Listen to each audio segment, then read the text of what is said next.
YouTube kanal yuritmoqchisiz, lekin videolarda yuzingizni ko'rsatish niyatingiz yo'q. Bugungi videoda men sizlarga yuzsiz YouTube kanallar yuritish, ularni monetizatsiyaga oson ulash va tez ko'tarish haqida maslahatlar beraman. Sizga beradigan maslahatlarimda siz yuzsiz yuritadigan kanalingiz mavzusiga aloqador mavzuda umuman bilimga ega bo'lmasangiz ham uni yuritishingiz mumkin bo'ladi.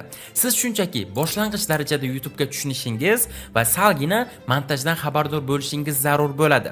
Qolganini esa sizning o'rningizga sun'iy intellektning o'zi amallaydi. YouTube orqali pul ishlashni xohlaysizmi? Endi bu juda oson. Bizning kursda siz YouTube orqali pul ishlashning 6 ta samarali usuli bilan tanishasiz. Bulardan misol: reklama orqali pul ishlash, arbitraj orqali pul ishlash, kanal savdosi orqali pul ishlash va yana ajoyib 3 ta usul. Bularning barchasini siz bitta kurs orqali o'rganishingiz mumkin. Hoziroq video ostidagi manzil orqali Telegramdan bog'laning va kursimizni sotib oling. YouTube orqali daromad qilish vaqti keldi. Demak, birinchi kanal uchun g'oya hikoyalar kanalini ochish. Bunday kanallarni hatto yosh bolalar ham yuritishlari mumkin va hozirda bu kabi kanallar YouTube'da juda tez fursatda minglab obunachilar to'plashga erishmoqda. Shunchaki Google'dan qiziqarli yoki qo'rqinchli mavzudagi biror hikoyani olasiz yoki ChatGPT'ga o'zingiz xohlagan til va mazmunda sizga hikoya yozib berishini so'raysiz. Hikoyani tayyorlaganingizdan so'ng har bir qatorni o'zingizga moslab o'qib ketasiz va shunga mos qilib sun'iy intellekt orqali rasmlar tayyorlaysiz. Marhamat, rasmlar tayyorlashingiz uchun eng zo'r va bepul sun'iy intellektlar. Rasmlarni hikoyaga mos qilib, ketma-ketlikda video montaj programmalari orqali rasmlar orasida chiroyli perihodlar qo'yib, terib chiqsangiz bas. Video ovozi sifatida ham sun'iy intellektdan foydalansangiz bo'ladi. Lekin eng yaxshisi hikoyalarni o'qish uchun o'z ovozingizdan foydalanish.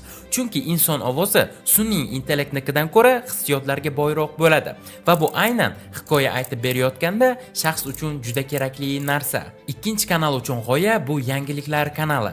Bu turdagi kanallarda ham siz o'z yuzingizni tomoshabinlarga ko'rsatishingiz shart bo'lmaydi va istalgan mavzudagi yangiliklarni o'z kanalingiz uchun tanlab olishingiz mumkin. Bunga tezkor xabarlar, musiqiy yangiliklar, blogerlar haqidagi xabarlar yoki gaming sohasidagi qaynoq yangiliklar haqidagi kanallar misol bo'la oladi. Butun dunyodagi bo'layotgan hamma yangiliklardan foydalanishingiz shart emas.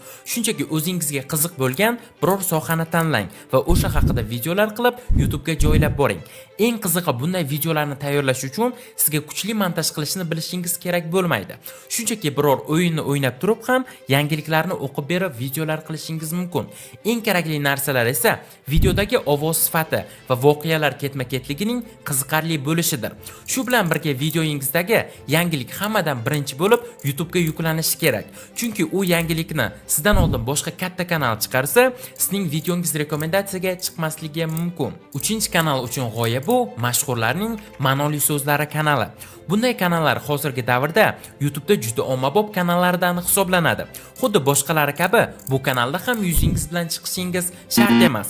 Asosan ovoz va qiziqarli sitatalardan foydalanishingiz kifoya. Bunday kanallarni kim ham kuzatardi deyishingiz mumkin. Lekin YouTube'da shu mavzuda ochilgan kanallarni tahlil qilib chiqsangiz, bu fikringiz o'zgaradi.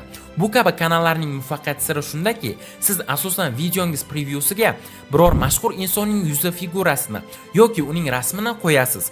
Obloshkaning boshqa tomoniga esa qiziqarli va oxiriga yetmagan biror sitataning eng qiziqarli joyini qo'yasiz va gapni oxiriga yetkazmasdan 3 ta nuqta qo'yib tugallaysiz. Tomoshabinlar esa bu gapning davomiga qiziqib video ustiga bosishadi. Videoning nomiga ham shunday e'tibor jalb qiladigan nom yozishingiz zarur bo'ladi. Bunday videolarni hatto oddiy office dasturi PowerPoint'da ham tayyorlasangiz bo'ladi. Agar yanada yaxshiroq tayyorlayman desangiz, boshqa montaj dasturlarini ham ishlatishingiz mumkin. Bunisi esa sizning xohishingiz. Yuqorida aytib o'tgan usullardan foydalanib, o'zingizga mos kanalni hoziroq ochib, YouTube'ga videolar yuklashni boshlashingiz mumkin. YouTube haqida yanada ko'proq maslahat va videolar tomosha qilishni istasangiz, kanalimga obuna bo'lib, meni kuzatib boring. Videoga like bosing, kommentariyada esa o'z fikrlaringizni yozib qoldiring. Keyingi videolarda ko'rishguncha, xayr.